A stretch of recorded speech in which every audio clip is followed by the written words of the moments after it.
So first off, we have three panelists. And when I say each of your names, panelists, I'm going to have you introduce yourselves.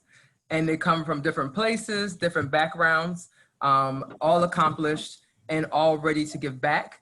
You've met Mr. David White. He was at our mid-year motivation last year. And you met Mr. Victor Ipe. He was at our mid-year motivation last year. But we have two more panelists that will talk. Mr. Wilson Darko, and then Johannes Hall will be the other panelists. So Victor, could you start out by introducing yourself? Yes, hi, good evening. And first of all, I want to thank all the students. I know how tough it is out there. You know, you guys are so busy and you still, find the time to make it here today at 7 p.m. I remember when I was in school, it wasn't always the easiest thing to do for me. So I'm very happy having you guys here. So I'm Victor Epe, and I am a design engineer with Eaton. I work at the Moon Township location.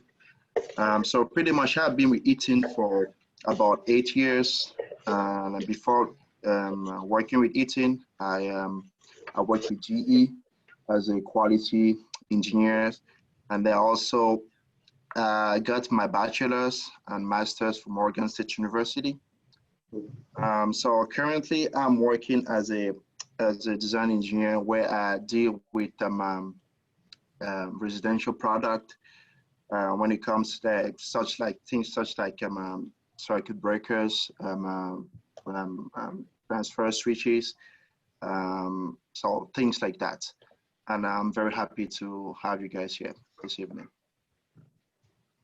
Thank you, Victor. Now, Wilson, could you introduce yourself?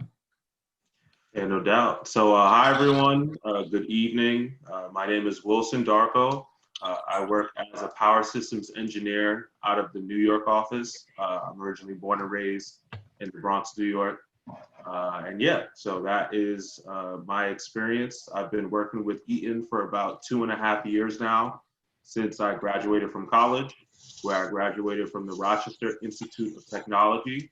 I studied electrical engineering technology there, and then somehow got a job. So here we are. Right? It's been a good experience with Eaton for the past couple of years. And then I was originally based in the Philly office before I transferred back to New York. Through iConnect, which is some of the members that we have on the panel today, I also serve as one of the co-leads for the strategic initiative LSAMP event, for pretty much those events that we do. What's the volume?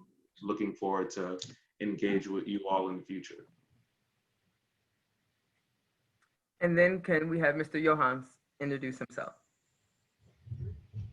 Good evening, everyone. My name is Johannes Hall. I'm a product application engineer with Eaton. Been with Eaton for almost 13 years. I work in our hydraulics, fluid conveyance division, where we do power, motion, and control and fluid conveyance products. Graduated from the University of Akron, mechanical engineering background, and quite involved in different aspects, outside of the day-to-day job. With iConnect, as Victor mentioned, which is our employee resource group, and doing various NSBE recruiting on a volunteer basis, along with our university relations when they ask, and deal with a lot of different customers. Pretty much they just ask, say we need this product, and we look it over and try to satisfy the customer's needs. So Eaton is a good company to work for, mainly because of the people. I've worked in automotive, worked in aerospace and hydraulics, and very good experience. So like the biggest thing is just being able to reach out and have different collaborations, and you don't have to be in the same location. Through various events, I've met some of the people on the call. Thank you, Johan. All right, so we are going to get into some questions. that some of you all submitted for the panel, and the panel is going to kind of talk through the questions. And then if you have more questions, scholars, we'll have some time for you to ask additional questions. But I'm excited about these questions because you asked some excellent questions. So I'm going to start with Victor. I'm going to start with you first. What do you think a college scholar needs to do right now to be successful if they want to go into industry? So that's actually a very good question. So for me personally, I would think the best way to prepare yourself for the industry is to reach out to the industry and try to get, all the relevant information from the industry. If you can have opportunities to ask those questions directly, which is actually what you guys are doing right now through this meeting. So definitely be able to take advantage of all those networking opportunities. So just as you once were mentioning earlier, you have been involved in many NSB conference. So we are Eaton, we know that there are many students out there that have a lot of questions. They want to know what they should be doing right now, and then we're always trying to give you guys this type of opportunity. So last year, for instance, we had a workshop where we invited our VPs and some directors and even some hiring managers. So this was a great opportunity for those who attended to actually ask questions. There's no better than a VP to tell you, where the industry is going in the next 2, 3, 4, 5 years. Same thing with hiring managers. Those are the ones that they know exactly what skill they're looking for. So if you feel like, okay, well, maybe that's too much for you, we're here today. I'm just an employee. Nobody reports to me. So I could tell you, exactly what I do, and hopefully you can align that to the type of skills that you are working on right now towards your degree. So again, I feel like the best way to know what you should be doing now to prepare yourself for the industry is to get connections, ask questions. And then you guys have a lot of resources, I met Yvette now for a couple of years now, and she's a great resource. Like she can connect you guys to many resources within various companies. And just know that we are Eaton, we are aware of that, and we'll always give you guys the opportunity to ask questions and to prepare yourself for the industry. Thank you, Victor. Now, Wilson, what does success mean to you? Well, I try to think of it from the perspective of like a micro and macro level, right? So when we talk about success, I think oftentimes people see the macro side of it, which is big pictures, titles, a dollar amount that you made, really some of the more tangibles, if you would, of what other people call success. And the challenge with that is that I always see that you should look at success as more of a journey, if you would, because ultimately, if you don't put in the work, you could get lucky and, you can win the lottery, for example, and that doesn't necessarily measure success because in terms of what you did to get there, there aren't necessarily metrics that are, things that you can replicate, right? So my thought process when it comes to success for me is that I'm being intentional with my effort. I'm aligning with my purpose, and everything that I do is moving me towards that, you could call it a mission, if you would. So if I feel like, I'm putting in the work, that is my priority, not necessarily any metrics or checkpoints that come along the way. Those are good affirmations, but I always try to emphasize on the work. Did I leave the impact that I'm looking to have? And if I know that I did that, then I feel successful. And ultimately the irony of this is that when you invest in the work, even if it doesn't seem like you get the accreditation for things or the, popularity or whatever you want to call it, in the interim, somehow that energy comes back to you, So, I always just try to invest in that. So that's my definition of success. Thank you. Johannes, what advice do you have to bounce back from failure? Very good question. So through different experiences, you're not going to always have, I guess you would call success after success. You're supposed to learn from your different experiences, and if you find a way, I kind of look at what you might use the word failure as what a way that it could not be done. So you found a different pathway. The biggest thing is to always come up with a solution. The path is always not straightforward in front of you. What people expect is that no matter what happens, and things aren't always good news. There's financial, challenges. There's technical challenges. What people really want to know is, how do you come up with a solution? Have you learned from any setbacks that you have? All products have that. We do testing in the building I'm located in Ohio, and the products don't always pass the first time. So you look at your, you do your DOE, your design of experiments, and try to come up with parameters. We come up with these material formulations, and that literally is, we don't know the solution, so you do different trials to try to come up with it. So you can call it a failure, but I'm just thinking like of one recipe that we did for a new material. Yeah, there were 17 effector where we didn't come up with the solution until the 18th try. So it's not really even considered a failure unless you stop doing and trying. But document what you're doing and always come up with a solution or what you're trying to look for. But what's expected is that you're always transparent. That's one, for our qualities within our company, that you always communicate with your teammates and your stakeholders that you have something that may have set you back, but you have a pathway in order to get to the right solution. Now I'm going to put a twist to that question, and Victor and Wilson and Johannes, any of you can answer it, or all of you. Come up with a plan when you don't feel like you can come up with a plan for failure. So what if you're stuck?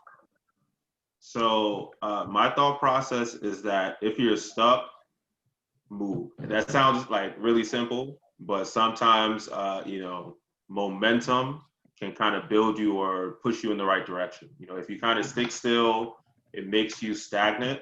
It makes, the irony of it is that it does kind of make you, you kind of get stuck, right? And then you might start to procrastinate. You might start to misdirect your energy. You might get more anxious, things like that. I'm always of the thought process of like, if I can't do anything, I'm gonna do something, right? And even if I know, similar to what Johan said, if I try something and it doesn't work, well, now I know that that's not the thing to try. So I'm, 1% closer to the thing that works, So I'm always of the thought process, start somewhere, and then, try to come up with strategy as you go on. And it hasn't failed me yet. Yeah, well, I fully agree with you. Also, just as you once were saying, there are certain things that sometimes they don't just work. You're going to try, keep trying, and there could be a situation where they don't work. Maybe it wasn't just the right moment, and then we have a couple of products like that. We are always trying to innovate, but sometimes innovation, you need to have the right cost, you need the right components. We have been trying to come with many things that we tried them 10 years ago, 15 years ago, they didn't work. And so guess what? We stop, we move on. And now we're trying them again because it probably just wasn't the right time. The market wasn't ready for it.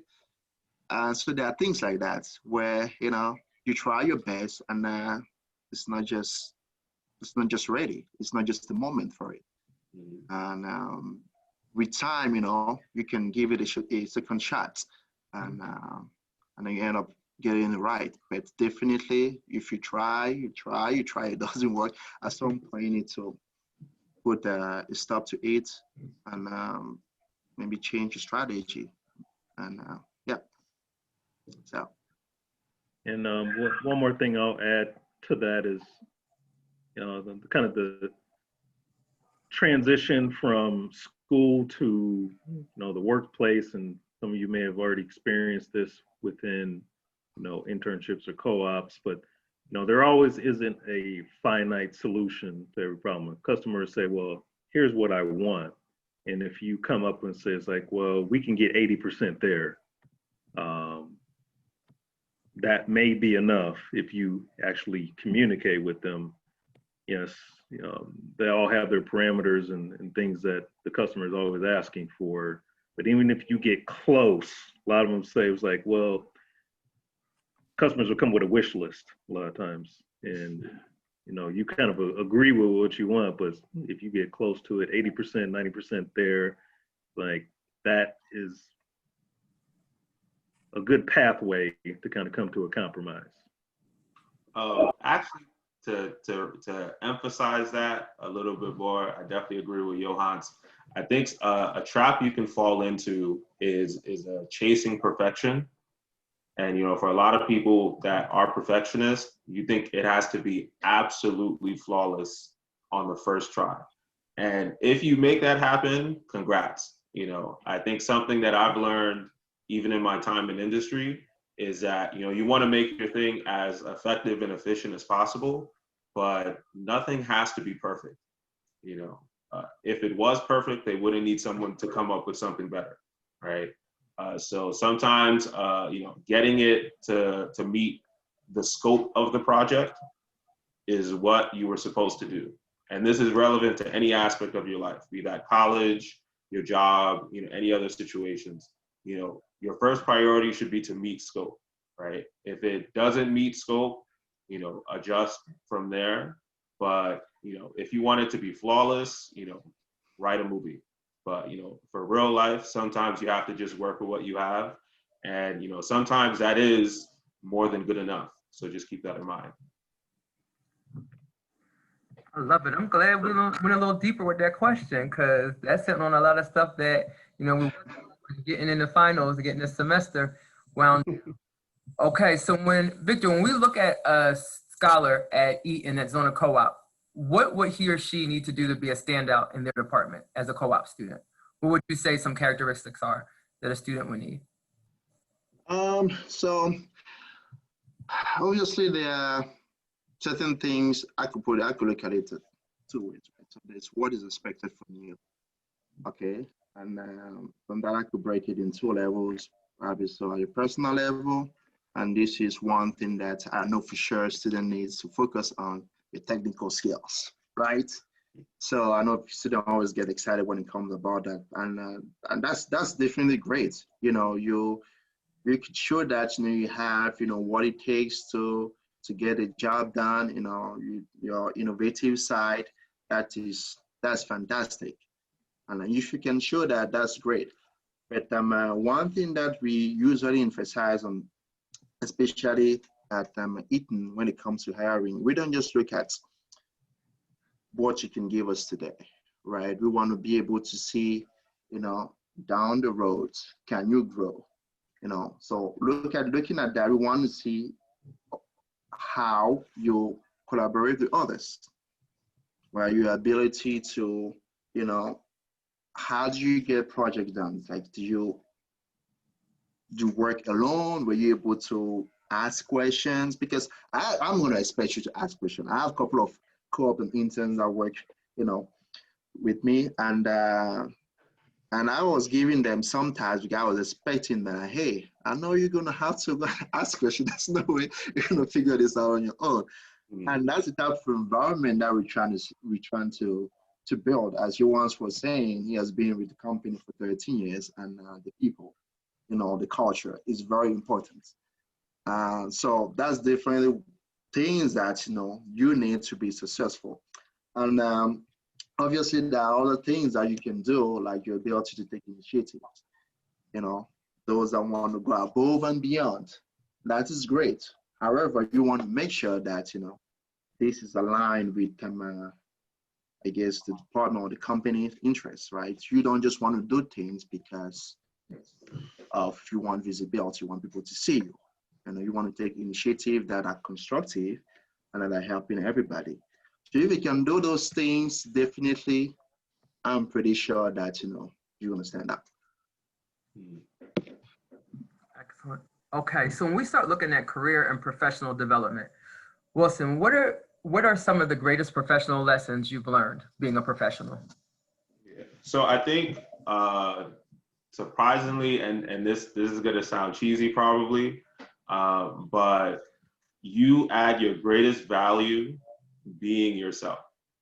That sounds like some after school special theme or something, but the reality is, you really have to be yourself. I think when I first started in my role, there was a thought process that I had to be, the most technical engineer, and I had to be, the most informed on like the code and all these other policies and stuff like that I use for my work.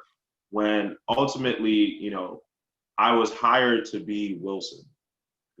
They didn't hire me to be the tech lead who was already in the position. They didn't hire me to be the manager who's already in position. And realistically, especially if you're getting into an entry-level job, you are already the least experienced person there. So you were supposed to be the least experienced person there and learn lessons during your time there. And similar to what Victor said, essentially be a sponge and grow and showcase your work ethic, right? And that goes to the second point that I learned during my time, with the company, is that ultimately your work ethic is you can't teach that ultimately. So as long as you perform to the best of your ability, that's not to anyone else's metric, to the best of your ability, as long as you show integrity, things like that, you will always be successful, right? And then I would say the last lesson that I learned is, it's in tandem to the, being yourself and all that, is that you have to move with audacity at times. Ultimately, as much as you want to learn and be a sponge and soak things up, you have to recognize when, maybe you know what you're talking about, right? Maybe there's a space where even if it seems like everyone else in the room is more, educated on a subject or more experienced or whatever it is, you add value, so you have something to say. So say that. And you'd be surprised how many times that thing was something that needed to be heard in that moment. Thank you. Johannes, how does a co-op scholar negotiate salary? Also, when you become a professional, how do you negotiate your salary?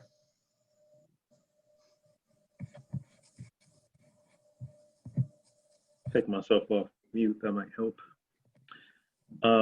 So looking at, if it's an entry level, like I said, a co-op position, the best thing you can do is kind of find out what the company's policies are. Some companies come up with, they have, based on the major, there's pretty much like full-time, there's a range or starting position. You can best negotiate, any type of starting salary by finding out, the location. That also makes a difference too. If you get in a position where you can have multiple co-ops, knock that first one out, be the best performer, and then you can point to, hey, I had these experiences in my first rotation. Here's what I delivered. Here's what you're offering for, to bring me back on. Is there any chance that you have room to grow for that's starting salary? So always point to your experiences. Never make it, hey, I just want more money. Always point it to, it's like, here's the value I bring, and always say it politely, and understand that as long as you do that, you could have a chance to possibly grow. And then find out if there's any additional things that you can ask for, especially as a full-time position. the benefit package obviously is your base pay, but there's also vacation time, there's time off, there's things like that that you can negotiate as well. So it's not always just one thing. Thank you. Now, Victor, how do you prepare for a technical interview? Oh, that's a very good question. Back in college, I always, there was always a big emphasis when it comes to, your technical skills. So I would say, I'm probably going to break it down in three parts. So the main part is trying to know as much as you can about, the company. So trying to know what the company is looking for, right? You're going to look at the job description, find out, okay, what exactly are they looking for, what type of skills, and trying to highlight, some key element that they're looking for. And if you even go further, go onto their website, trying to see, what type of things they do, that will help you a little bit more, to know about what type of things they're looking for. And there are many websites out there that, may have, some reviews, and if you can find some, maybe some people will share their experiences, and anything that you can get that will help you understand better what the company is looking for. And then the second part would be the part where you're trying to match those skills, to your own skills, trying to align those skills to your own skills. And that's where you actually go, like, okay, well, they were looking for this, and I think I have this skill. Of course, obviously, some skills there'll be a better match compared to others. They may ask you, like, okay, well, we're looking for somebody who is experienced troubleshooting 15 years board or 16 years board. But in your case, you're only used to 4. So it's not as good, but there's still some alignment there, right? But one thing that is important that you need to keep in mind is that everything that you're putting on your resume, you need to be able to defend yourself from a technical standpoint, because your resume is actually what is giving you the job opportunity. So everything that you put on your resume, you write down your experience, you have to be ready to defend yourself. And during your interview also, everything you said, you have to be able to provide more details if they ask you about, that specific skill or experience from a technical standpoint, right? So once you figure out all the alignment, I think, based on this job description, I have this, I have that, I have that. And so definitely those experiences, you can explain them. You can provide more details if they ask you. The third part would be to rehearse pretty much, right?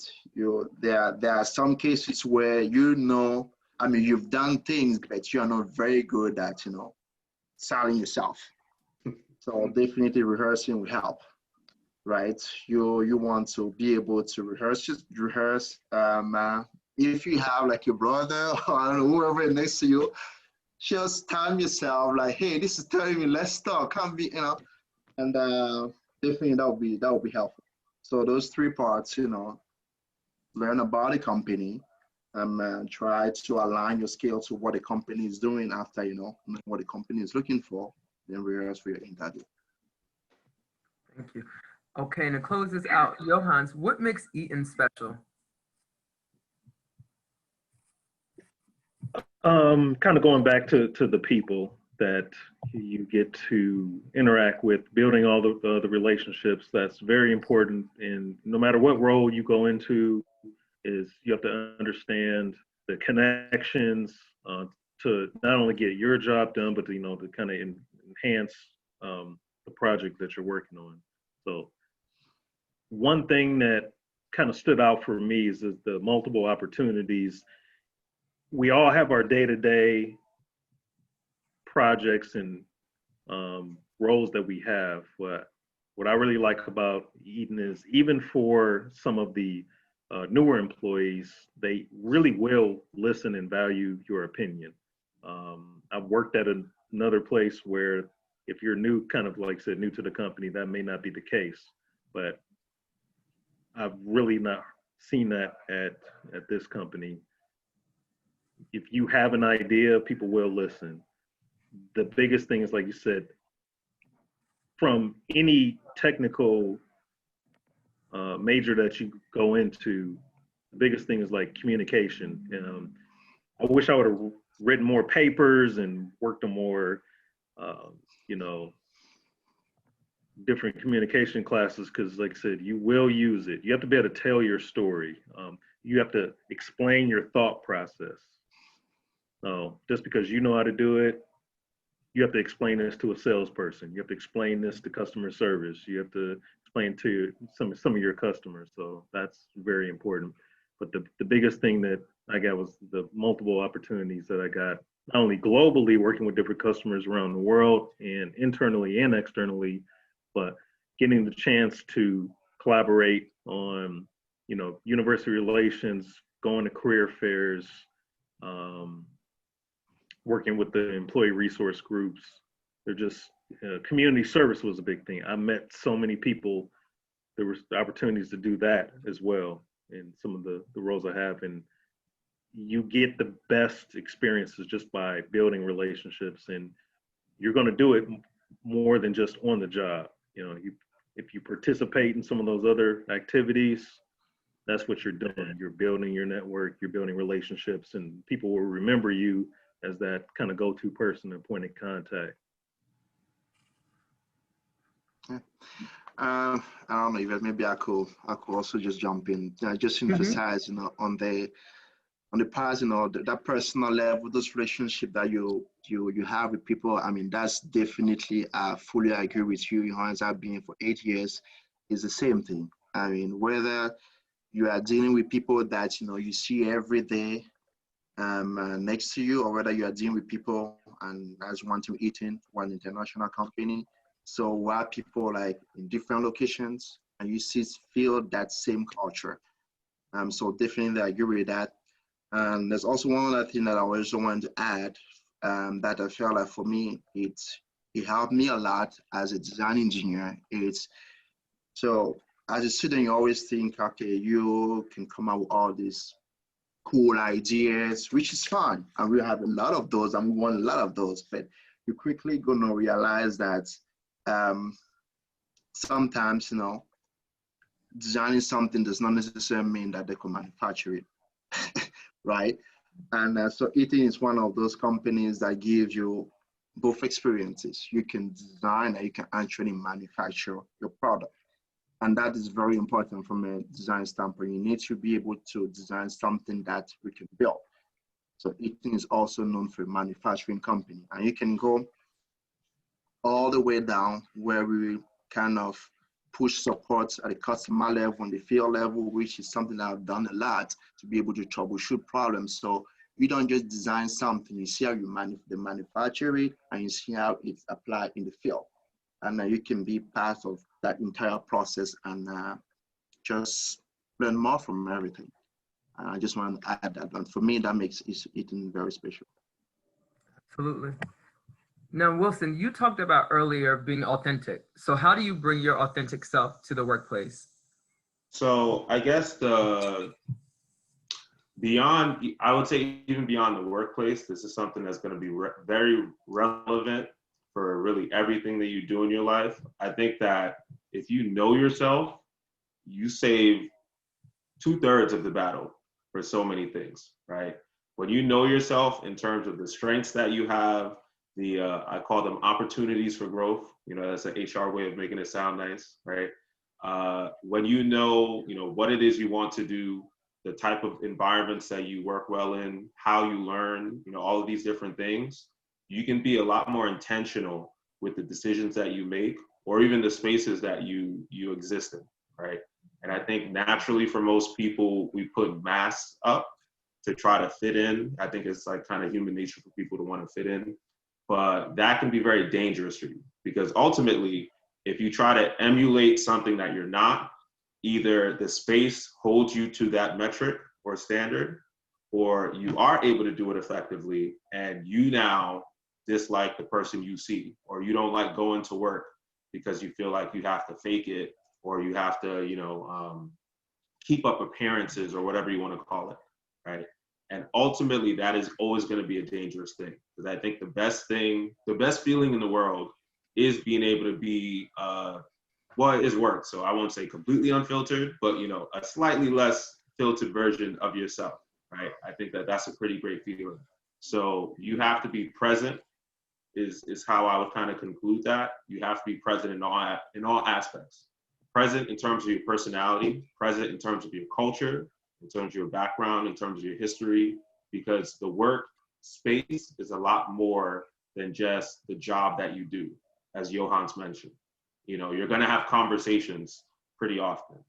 In some places, we probably shouldn't.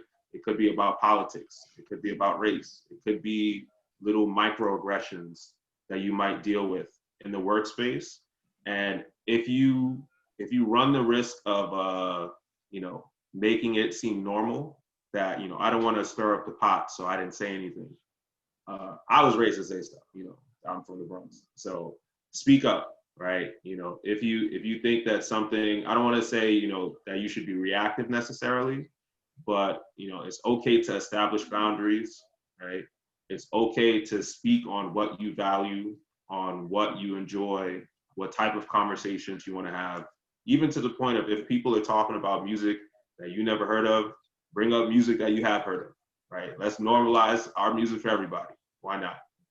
Whatever you're talking about, whatever you're engaging in, whatever your values are, be that at work. And, I'm always of the thought process that either they'll adjust or I'll adjust my location. Either way, it works out for me. So that's my thought process on that. Got a couple hand here, Wilson, from the scholars. Izzy was feeling that. Okay, so Victor, when we look at knowing your self-worth, how do you know your self-worth? How do you work on that? How do you bring that to the table? That's a good question. So I know there are already many tools out there, and that will help you, based on your actual years of experience, your title, and your location, what your salary range could be. You can go online, you're gonna find those, Glassdoor, pay scale, LinkedIn. So those are good tools to have. And I will encourage everybody to just go and try them. I mean, you're gonna learn something, obviously, but I feel like the most important thing is, what do you think of yourself? Okay, where you have the opportunity to go to work every day, and you have to be honest, ask yourself certain questions like, okay, I've been doing this for maybe 1, 2, 3 years. How good am I at what I do? You have your mid-year evaluation with your boss, also your end of the year evaluation, which is a pretty good metric to look at. Okay, how well have I been doing for the last 2, 3 years? Do I feel like I'm ready for the next challenge, or is there anything that I feel like I need to work on more to be able to grow? And those are questions that I feel like you always need to answer those questions honestly first, before actually going out and trying to feel like, okay, well, I think I need more money. I've been here for too long. Sometimes it's not a matter of how long you've been there. It's how well are you doing? Do you feel like you are making some progress? Maybe you're just realizing that, hey, maybe what I'm doing is not exactly what I like, and you need to be honest about that. So I feel like for me, when it comes to that specific question, is actually what exactly do you think about yourself, and ask yourself those questions. And it won't be, and it's always a good idea to try to find out, what other engineers in that environment, in that city, how much money they are making. That's all great, but always turn back to yourself and be honest about that. Based on what I've been doing for the last couple of years, do I feel like it's time for me to move up or not? And sometimes, if you have opportunity, you have mentors that could also help you with those type of questions. But definitely the main thing is, ask yourself those questions. I would add to that. I thought I was having an echo. I'm of the opinion that you should always highball it when it comes to price, because it's like ultimately the job has no problem, lowering it, but they're not gonna, jump at the heels to overcharge you off rip, right? I think that oftentimes people can fall in the trap of undervaluing themselves, of thinking, oh, I just got here. I think imposter syndrome is something that's very strong for a lot of people. So you tell yourself that you're not good enough. So you try to put your estimations of worth, at least from a financial level or benefits or whatever, to that. And ultimately, it doesn't serve you to lowball, right? If going back to the point of being audacious or being your authentic self, if you can, as Victor mentioned, if you put in the work, so that's the preface, start by knowing that you put in the work. If you put in the work and you feel you should be compensated at a certain level, especially if the numbers on average show this is what someone that puts in this type of work should be paid, then seek that out, and ultimately, you have to be in alignment with your current role where, you have agreed to get paid for a certain amount of work or a certain quality of work or whatever. And if you feel that the work that you're putting in doesn't match that pay, in a similar sense that the company would fire you if you weren't putting in the right level of work, find a new role, right? Find a new opportunity. And if you're correct that, you feel you should be paid a certain amount, you'll find it, or, in this climate, especially, you could create it, start your own business. There's a lot more that goes into that. It's not that easy. I'll preface with that. But, if you really want to bet on yourself, do so, and you'd be surprised by the results you get. Thank you. One thing I wanted to add to what Wilson said is, anytime you're asking for, like I said, to move up, additional compensation, if you, like you said, tie the work to the ask, because your manager, sometimes they can make the decision by themselves, but a lot of times they, it's a committee. So they have to point to an action. Yes, he worked on this project. He performed very well. And if you can tie the work to what you're asking for, that's what they're looking to kind of fill the gap. And remember, any time that everyone works for somebody in a corporation, so to speak, so they want to come up with the best case scenario about something good to say about you. But like I said, if you can tie it to the work, then it kind of takes care of itself. Excellent. Okay, before I ask the panelists one last question to close us out, scholars, I want to ask you, do you have any questions for the panelists?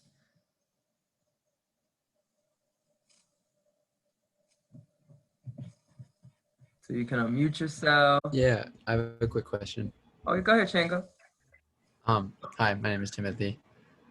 And I know like in COVID, kind of with us stuck in our dorms, it's been really hard to find sources of motivation. So I just wanted to ask you guys, what do you guys do to keep yourself motivated, to keep yourself like on schedule doing your work? I can probably speak on that one. So I've come to realize that motivation is cool, but discipline is for, is where the consistency lies, right? So especially with COVID, I think you could fall in the trap of, your work desk being 5 feet from your bed. So you always kind of bounce between the two and stuff. If you can develop some kind of pattern, the most basic one is a morning routine. I think that definitely helps get you more situated. So whether that's, working out in the morning, drinking some kind of like, a green juice. I had carrot juice this morning, didn't taste that great. Anything that you can do to kind of normalize the, a routine that involves you working or involves you putting in the work, ultimately you get used to it. So, you know, first it's a routine, then it becomes a habit, then it becomes a lifestyle, right? And at that point, once it's a lifestyle, you're not as concerned about momentum or the, you know, the motivation of getting stuff done, because now it's just what you do. You know, you wake up at, you know, 3 a.m, like all the Instagram motivators and stuff, right? And you're putting in the work to get the results you're looking for. So I would say always, you know, find a routine, simply put, and, you know, work on developing that lifestyle of consistency. Oh, sorry, somebody was recording. Was it me? Okay. So actually, definitely, getting set on that routine is definitely one way to do it. But I found myself also in the same scenario where, you know, right after COVID, I had to work from home, and it was tough. I didn't like it at all.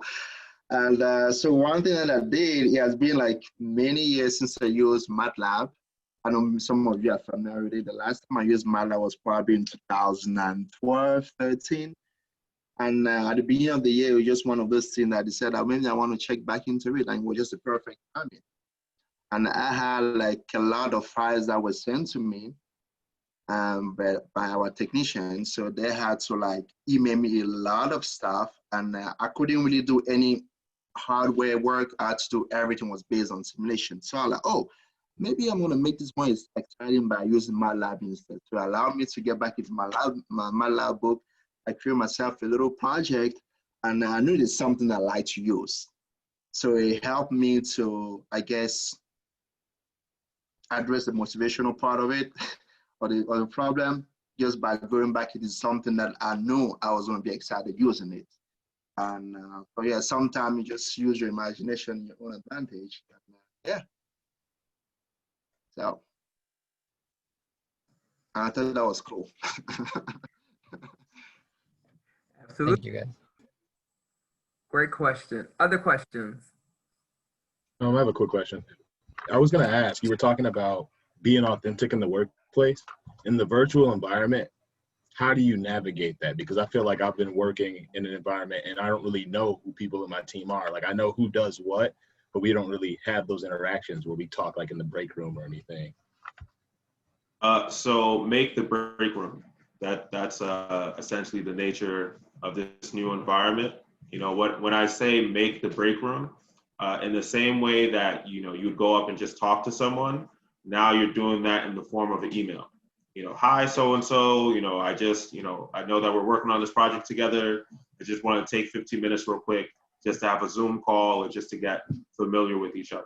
You know, in the same way that you would have a conversation outside, not anymore, but at least back then, do the same thing now. You know, my girlfriend does this thing called, I think it was like water breaks, I believe it was called, where she would just email, and it's great for networking, even if it's like, you know, laterally or upward, where she would reach out to, you know, different people that are like higher up in the organization that she works for, and then just, you know, hey, wanted to have a 15-minute call or, you know, quick conference. I think a lot of people are, you know, shout outs to family. I think a lot of people are tired of the family that they're living with for 24/7. You know, they don't go to work, they don't go home, they're just always there.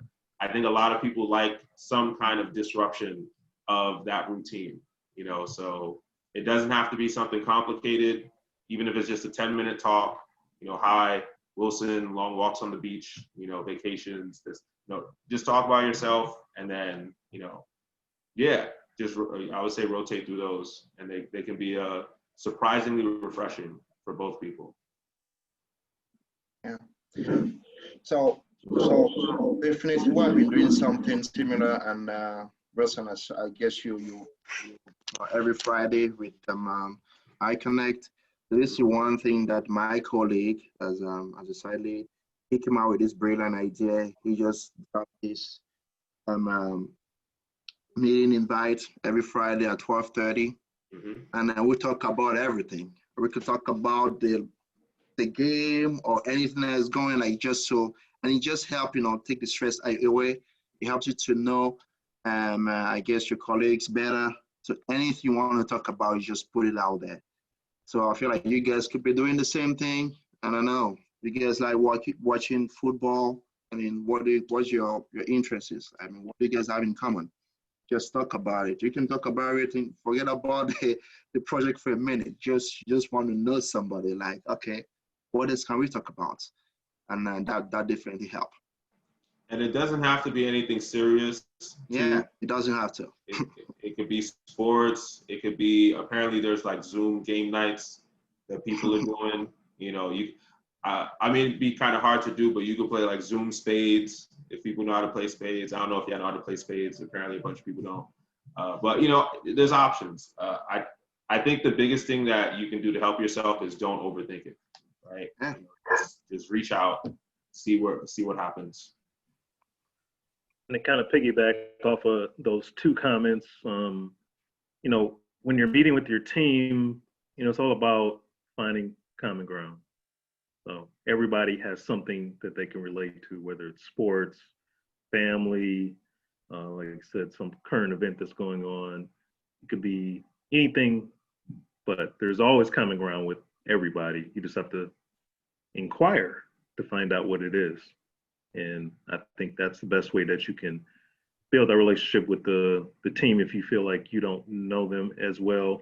And what's even more, you know, interesting, like I said, I work with different global teams around the world, in India and Mexico and the UK.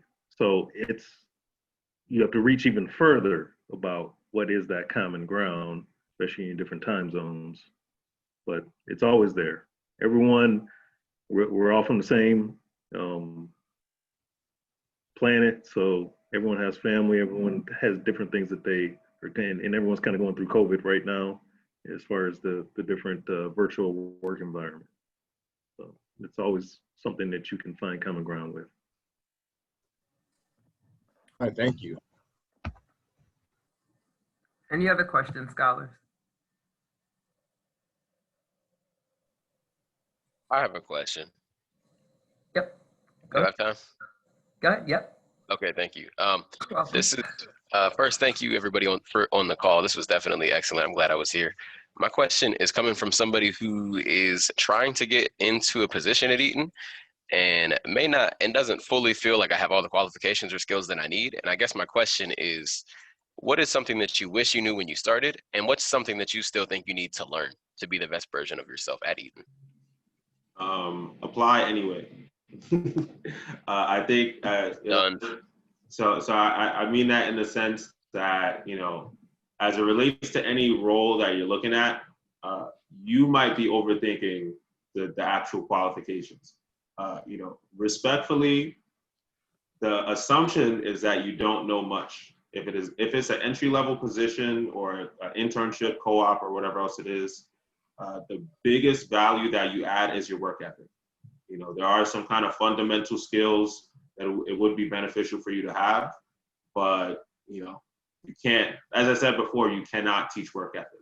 So if you can showcase that you have the ability to learn, you have the ability to grow, to develop all those type of things, then you are a strong candidate. You know, I've seen in positions, you know, let's say an engineering role, I work as a power systems engineer, as I mentioned. My coworker has a degree in chemical engineering. You know, he also works as a power systems engineer. If he had felt that he was underqualified, he wouldn't have the job he has now. But because he recognized that he was someone that could learn, you know, he had some skill sets that were like, you know, tied to the role, you know, here he is now. And I think that that is a much more common story than it seems like. So I would say, you know, emphasize your work ethic. If you have any projects you can highlight, showcase those, you know, speak on who you are as a person. I think that's something that's pretty valuable at Eaton. So just keep that in mind. Yeah, for me, I'm definitely gonna say this pretty much the same thing. So just to go back a little bit, so my background when I graduated from school was into electromagnetic applications. Okay, and this job was an electronic heavy job, right? I knew nothing about electronic when I was hired. That was an electrical engineer, okay? I'm not gonna say I knew nothing, but I'm gonna say like I actually didn't really like apply much like electronics and analog other than maybe my classwork. So that was pretty much it. I didn't feel like I really know much about that. But on the other hand, I did a lot of work in the electromagnetic application area. And for me, it was, as I got hired, I pretty much didn't have to learn on the job. So, but you have to look at it like, and it was an entry level position also. You have to look at it, as I was saying earlier, it's in sense to look at your ability to grow. You know, your resume already speaks that, okay, well, this guy did all this stuff. So we think that, okay, if we put him here, he can learn and he's going to be able to grow. So don't try to, as we were saying, don't think too much. Okay, don't think too much. And Eaton is pretty good at placing people.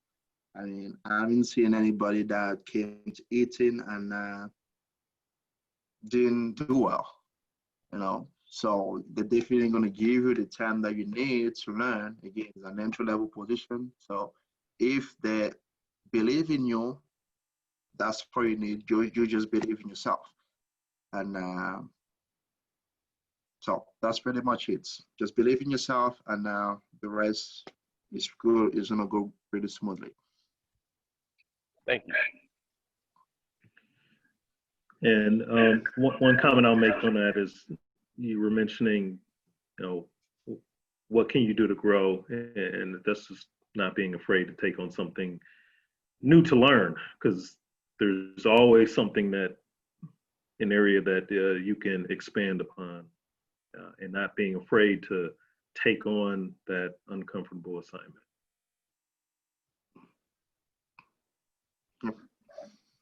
Okay. Excellent question, Israel. So panelists, I'm going to ask this one question before I shut it down. And if all of you can give an answer, that'd be great. What keeps you going? What is your why? My why is impact. You know, so I mean that in the sense that in any space that I walk into, I want to feel like I'm adding value. In any space that I'm walking into, I want to feel like value is being added to me in kind. And at least for the submission, which is what, you know, you do in the moment, I know that it is aligned with my greater purpose, which is, you know, helping people, whatever that looks like. And as long as I know that the work that I do in the moment is contributing to that effort, whether that's from the standpoint of financing my future, allowing me to learn skill sets, you know, whether from wins or lessons, you know, not just wins or losses, wins and lessons. Those are the things that let me know that I'm walking through and into my purpose. So that is my why. And, you know, as long as I know I'm doing that, we out, you know, no backward steps. Thank you. For me, it's pretty much I try to remind myself, you know, every day to stay hungry. Everything that you've done, all your experiences, whether they're bad, negative, or positive experiences, I mean, the story doesn't end there. Well, if you had like a bad experience in the past, hey, guess what? You learned something, you know, learn from it and move on. And if you have a good experience, guess what? Life doesn't end there. And you're going to learn pretty quick that, you know, with great success comes more responsibilities. So you're going to, okay, well, I did great, but guess what? They're going to expect even more from you. So I try to stay hungry. I cannot, you know, just sit right here. And the moment you stop, I guess, learning, you start dying. I guess I'm pretty sure you guys heard that before. And so just to remind myself, hey, keep learning something, do something different every day. And that's how you get yourself going. Thank you, Victor. And Finish it out. yeah, I'll add, my why is, like I said, learning something new, some aspect within the role or the job that I didn't know before. So we're all technical, we have technical backgrounds here, but learning the process. So we're all, you know, very much interested in learning how things work. That's where we get the technical education. But learning the process, I wanted to learn more about finance, working a lot of quotes. And I was like, well, how does pricing department or product manager come up with certain margins on products and had interest in it?